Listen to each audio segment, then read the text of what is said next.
Sa alaala ng isang batang nagsisimula pa lamang na unawain ang mundong kanyang kinagisnan, ang lahat ay nag-uugat sa isang alamat. Mga kwentong ang pinagmulan ay naglaho na sa alaala ng sangkatauhan.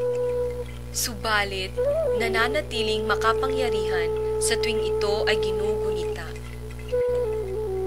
At gayon nga ang salaysay ng isang matandang Pilipinong alamat, na noong unang panahon ay may dalawang makapangyarihang hangin na malayang gumagala sa mga isla ng Pilipinas. Ito ay sina Hanging Langit at Hanging Dagat.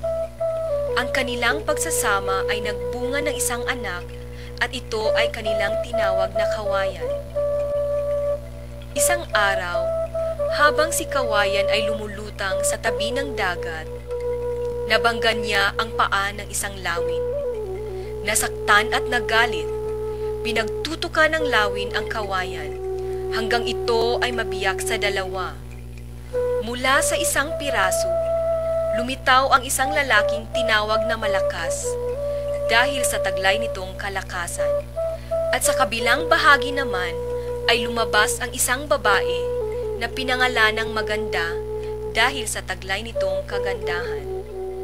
Sila ay namuhay ng magkasama bilang mga unang tao sa daigdig, at sa kanila nagmula ang lahing Pilipino. Ito ang mundo ng alamat, isang mundo na kung saan ang lahat ng tao, lalaki man o babae, ay iisa ang pinagmulan. Dalawang pantay na bahagi ng iisang kawayan. May kanya-kanyang taglay na kalakasan at kahinaan. Kapwa pinagkalooban ng karapatang mamuhay ng marangal.